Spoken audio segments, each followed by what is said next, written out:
Being on a personal growth journey can be very lonely. A lot of the times I feel isolated because the people that I used to be able to have conversations with, it just now it feels awkward. We don't like having the same conversations, or rather, I don't like having the same conversations that we've always had because we've talked about those things. And so my level of conversation now is just different. When I talk to people, when I used to talk to people, I didn't mind the small talk and the chit chat because it allowed me to not have to talk about myself and what I was going through or what I was experiencing. It gave me something to hide behind. Now that I've been on this personal growth journey, I've just realized that the conversations that I want to have just differ from the conversations that I've always had with people. I'm a yapper. I love to yap. I love to talk, right? And so it's not that I don't have anything to talk about. It's just that the conversations that I want to have are not what people are interested in having. I want to talk about transformation and self-growth and self-introspection, and those are conversations that people don't often have. And so now I feel even more isolated than I did before. I've always been a loner.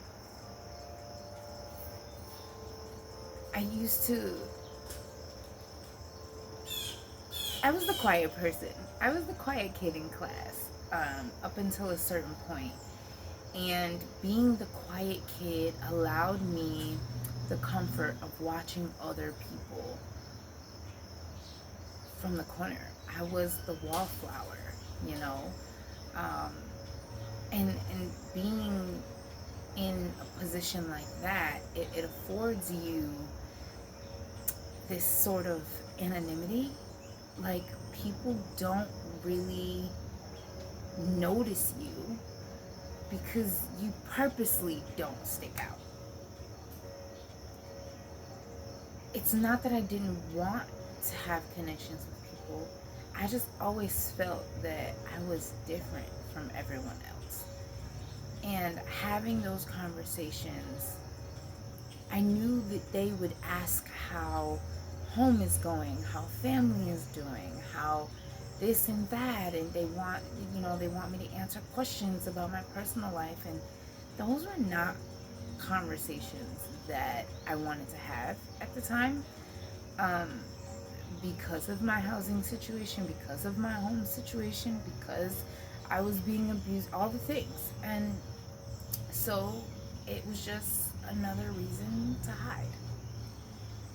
What I'm realizing now that I've been on this journey of mine is that I feel more isolated now than I did before,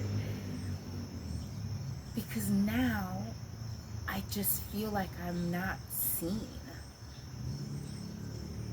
Let me explain. So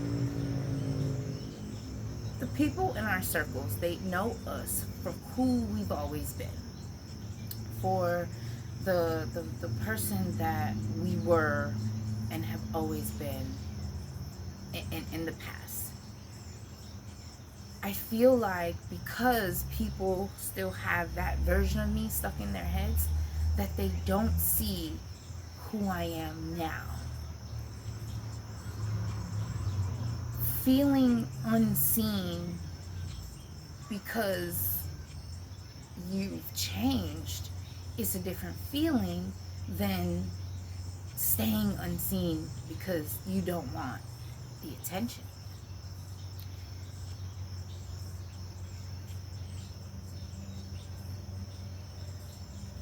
self-growth is a transformation that not everybody wants to go on. So when I have conversations, I'm asking deep questions. We not doing surface level. We not doing none of that. I'm asking deep questions. And there are things that I want to know. Things that I think that for a long time we've been told not to discuss. And so that puts me in this awkward place of either I'm having conversations with people who don't understand what I'm saying, or I'm having conversations with people who don't want to have those conversations. And I end up being a catalyst of sorts. And that's not always a great feeling.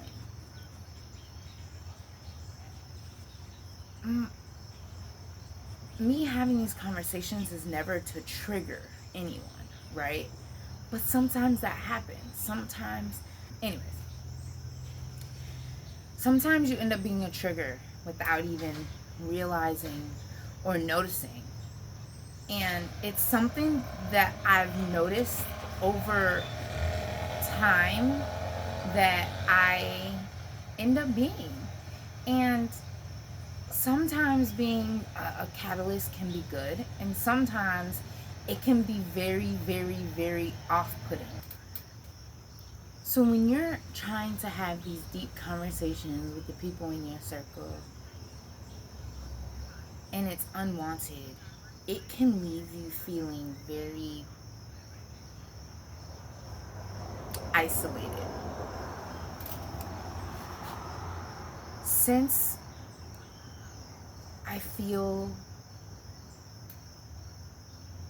lost my train of thought. Hold on.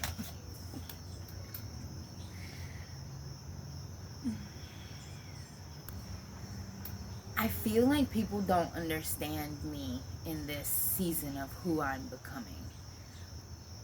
And that's okay. People not understanding me is not a me issue, it's a them issue. And I understand that. But when your circle is already so small, my circle consists of less than 5 people. And so when your circle is already that small and it just seems to get smaller and smaller, it's very, again, isolating. There's not another word that I can think of right now. And so I'm just noticing that I'm being more antisocial. I am being more withdrawn because I understand that these people don't want to have those conversations. And it's real lonely, y'all. It's really lonely when you realize that you are becoming this person that other people don't understand, and that you are interested in self-worth and self-growth and self-introspection, and other people are too busy worried about what the next person is doing. I understand that not everyone is going to always be on the same level. And so I love people in every version of who they are. And I accept them as they are. And then I leave them where they are. So straddling that fence between the old identity and who I am now has become a very sticky situation, because on one hand I don't want to lose the few people that I do have, and then on the other hand I'm like, well, we all get to a point where we need to level up, right? And if you're not interested in improving, in bettering yourself, if you are someone who wants to remain stagnant and content, then that's fine, that's great. But that's not what I want. I want something better for my life. I want something different for my life. And the only way that I'm going to get there is to continue to put in the work, is to continue to figure out my triggers, to continue to do the work and shed light on the things that I've been hiding from myself. When I stopped dating, I literally went on a whole hiatus. And during that, I did not associate myself with anyone. I literally stayed to myself. I took myself out on dates. I treated myself. I pampered myself. I got to know me again. And in the process of doing that, I lost people, which is fine. But now I'm losing people again, and it sucks, bro. Being the only one in my friend group who's doing YouTube is hard enough in itself. But realizing that the people that I did have to talk to, not only do they not do YouTube, but they also are not, they're content with where they're at in their life. And that's fine. But knowing that I'm the only one in my immediate group who is doing different things and is actually trying to improve themselves, it's crazy. It's craziness. It's craziness. It's craziness. I've never been the type of person who likes stagnancy.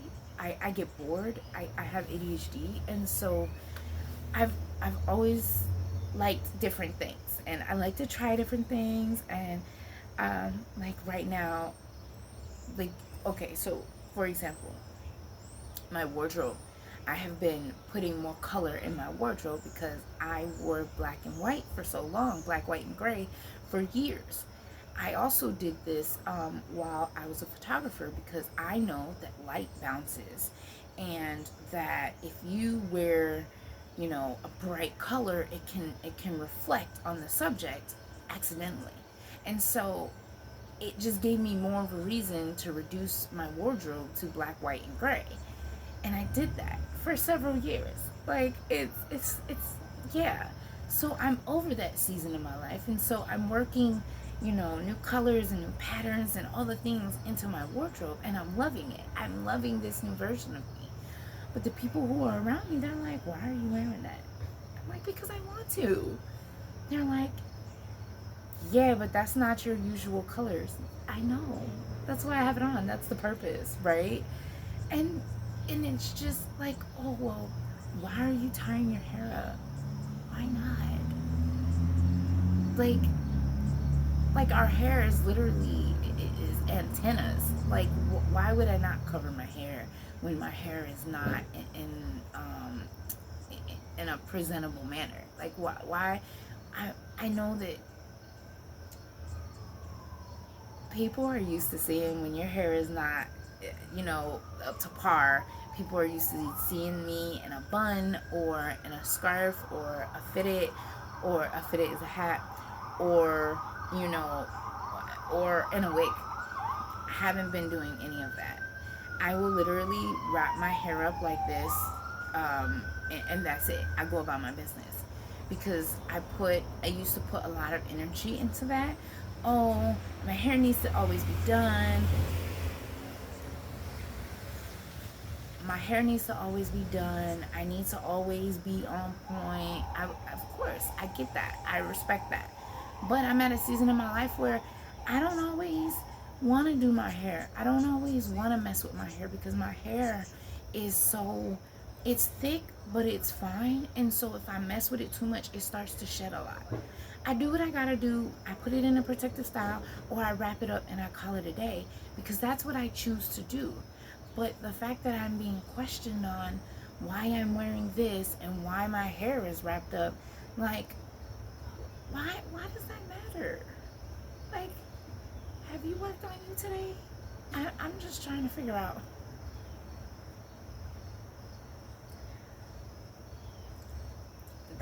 That took a left turn.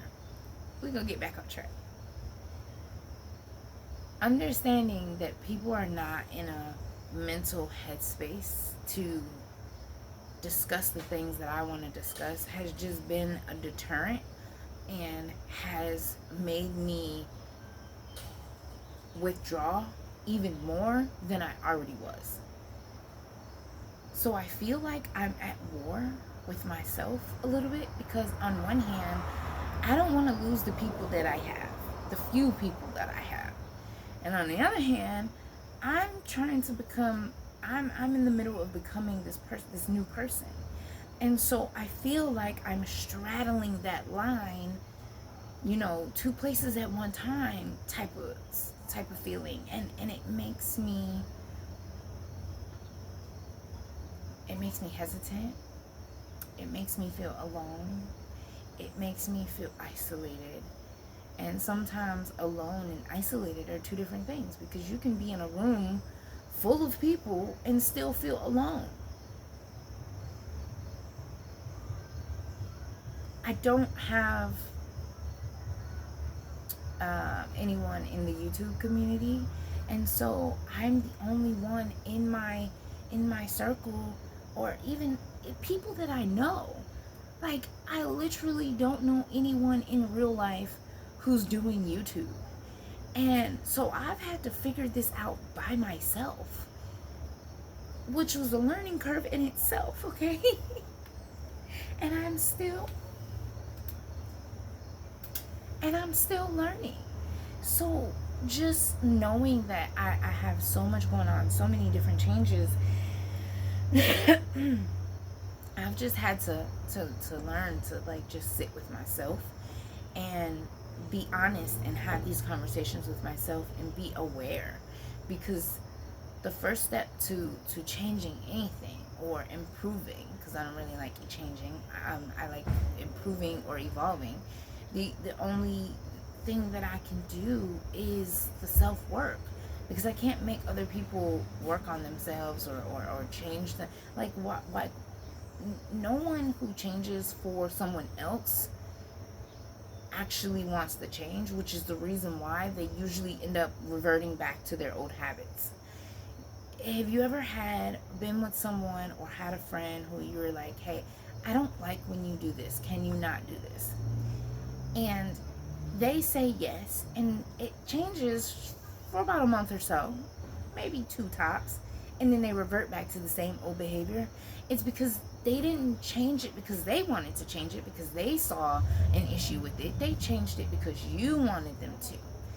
And my thing is, if you really care about me, and I'm telling you that this is how I want to be treated,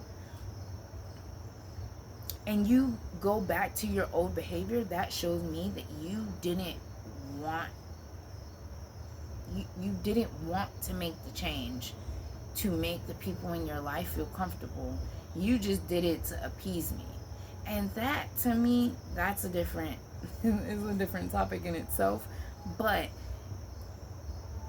it shows me how much someone really cares about someone else when they revert back to their own behaviors. Because if someone said, hey, like if your spouse came to you and said, hey, I don't like when you talk to me in this way. I don't mind talking, but can we figure out a better way to have these tough conversations, because the way that you're going about it triggers me. As a spouse, you want, as a loving spouse, you would want your spouse, your partner, to feel loved, seen, accepted, respected, heard, and all of the things. But if you outwardly just deny them the respect of handling situation in a different way, because that's how you would get a better response, and you'd be like, nah, screw that, I'm just gonna talk to you the way that I want to talk to you because that's how I talk. That is so disrespectful and inconsiderate, and that just shows you the type of person that you're dealing with, and or how much love or lack thereof that they have for you. And so when I talk about these things, it's not that I want these people to change, because be who you want to be. Do what you want to do. Love what you love. If you like it, I love it. You know what I'm saying? If it floats your boat, great. But it's not what I want in my life. And that should be okay as well. Society has taught us to either respect other people's feelings and disrespect ourselves, or self-abandon, right? Or respect what we want and not care about what someone else wants. But when they are in close proximity to you, when they are in your circle, when they are people that you care about, there's a certain way to handle certain things. Now, there are some people that I have asked, hey, listen, this is what I need from you, and I couldn't get that, and so I cut them off. It's that simple. I'm not doing this with people. But now it's at a point where I know that the people in my immediate circle are the people that I've had relationships with the longest. And I understand that the version of me that is stuck in their heads is the old me. And so I don't fault them, but I need them to understand that that's not me anymore. And if they can't understand that, then I don't know how we're gonna move forward. And so again, it's very isolating. It's very worth it, right? Because some of the people that I cut off, listen, thank the heavens. Because sometimes people affect you in your mental space and in your environment, and I don't need that kind of energy around me. So I'm grateful, and at the same time I'm sad. And I hope that resonates with somebody. I can love you and leave you right where you at. I do not have to mistreat myself to make sure that you're in my life. And so I'm in a season where I see that the people around me are going to change. And it makes me sad, because I see people who have had friendships for decades, in every season of who they are, in every season of what they had going on. They were accepted, they were seen, they were loved, they were cared for. And for whatever reason, there are some people that can have that in those friend groups, and then there's people who don't have that, and anytime that they make a change to who they are, the people around them fall off. And I used to be very upset about this. I used to be very angry. Like, I've been on my own since I was 16. I already didn't have people that I was close to. And so the people that I did have, whenever they would fall off, I would be angry with God. Like, why would you take this person from me? You know that I don't really have that many people as it is. Why would you do this to me? And I had to change my mindset around that. And it was like, the people who fell off, they fell off for a reason. It was for my better good, because I couldn't become who I needed to be if my growth was stunted because of the people that were in my direct environment. And that's what I'm saying about growth, about self-growth and transformation. When you understand these nuances, it changes you for the better. It's not always easy. And I know that this transition has not been easy on me. So it's just difficult, man. It's difficult. It really is. It's very difficult to already have a small circle, and then just see that circle getting smaller and smaller, and it's it, it's it makes me sad. It makes me sad. It makes my heart hurt. It makes me feel alone. It makes me feel lonely, because alone and lonely are not the same. And I wonder sometimes, like, where is my forever family? Because we all have one. We all have people in our lives that we've met, and just immediately we just felt like we knew each other for our whole lives. That is like one of my friends. Um, we when we met, I already knew that me and her were going to be very, very, very good friends, and we are. And even when life takes us in different directions, we are still able to get that, to have that understanding for each other, and to get that community that we need from each other. And I just wonder sometimes, like, yo, where is my soul family at? Where are they? Because life is hard enough than to have to do it without community. Excuse me.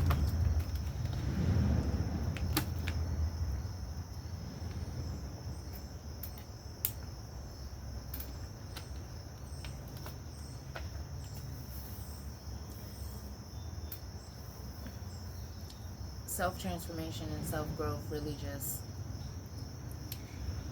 it can really make you question everything around you, everything that you've built, and make you want to tear it all down. And it's very, very, very, very unfortunate that we have to let some people go. But I do know that it is for my greater good. And me knowing that it's for my greater good, and how I emotionally feel about it, is very different. But I understand. And I hope and pray for the strength to get me through this next level of who I'm becoming, this next level of this journey that I'm going on, that I'm on, that I will be embarking on, because this isn't it. This is just the middle ground. And I feel like I have one foot rooted in my old identity and one foot rooted in the new identity, and I'm just doing this tug of war, because sometimes when you're in the becoming, you want to turn back and run back to the old identity and hold on for dear life, because it's what you know, it's what's comfortable. I don't want to do that. I want to run towards the person that I'm becoming, because I know that that person is going to be a better version of me. It's like when you have products and it starts off as one thing and it just morphs into something completely different, but it's what's needed versus what's wanted. That being said, I know that my soul family is out there, and I need them to hurry up. I need y'all to hurry up. Like, where are you? Like, it would be wonderful to have people to talk about YouTube with, and be encouraging, right? It would be wonderful to have someone who loves self-transformation and self-growth the way that I do. It'd be nice to have people who understand what I've been through in my life, and understand me as a person, and what I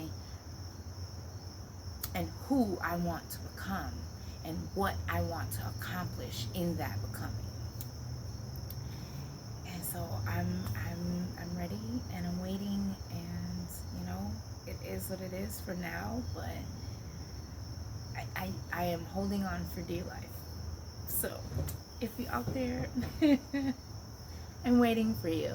Just know I'm here, and I will be here for as long as I can hold on. So now it is time. I was taking my hair out while I waited for my products. I'm so happy they're here. My son was like, "Ma, you want your box?" I was like, "Yes, I do, son. Yes, I do." Ooh.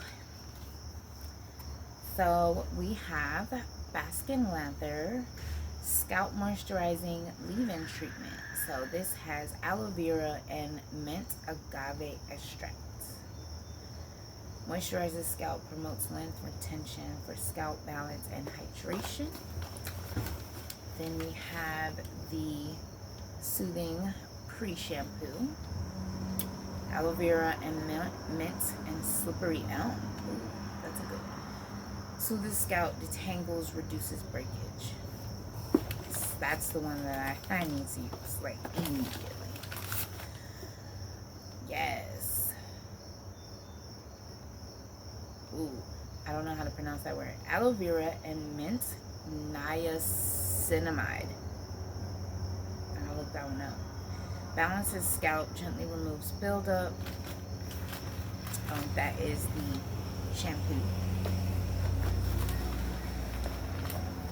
And then the conditioner, aloe vera, mint, and babassu oil. Softens and detangles hair, restores scalp. Ooh, I am excited. I'm excited to get my hair out and to let it breathe before I put it in another style.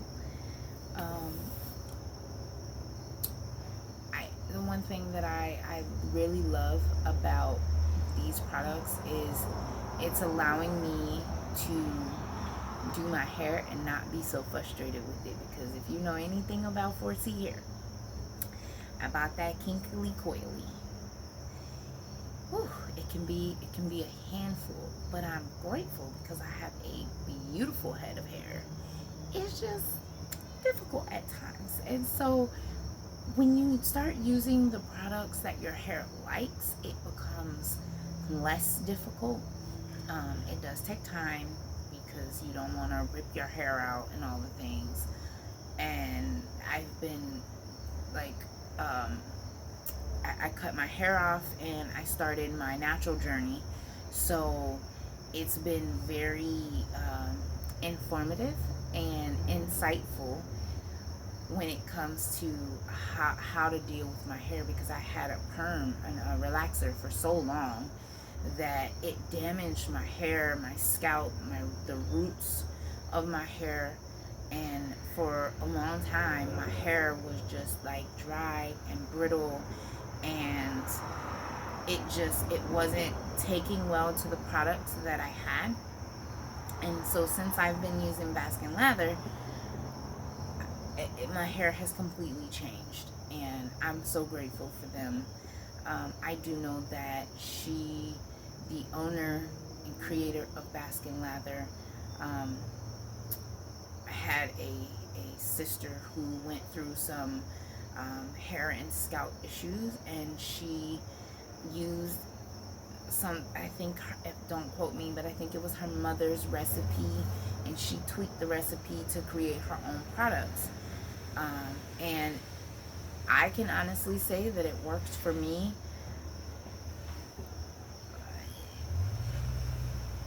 And it works for my son, and it works for my daughter. But of course, not all products are created equal. Not everything is going to do what it needs to do for your hair. So of course, find what works for you.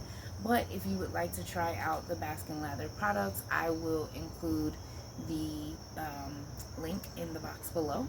I am an affiliate with them, so when you use my link, of course, I will get a commission off of each purchase.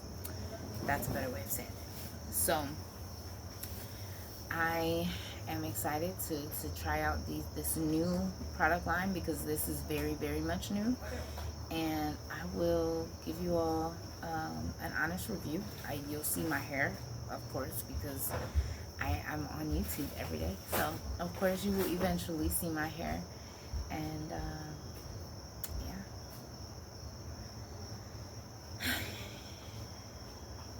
This is a journey. It's a journey. It's a long journey at that. But, alright, y'all. I will see you all tomorrow. Bye.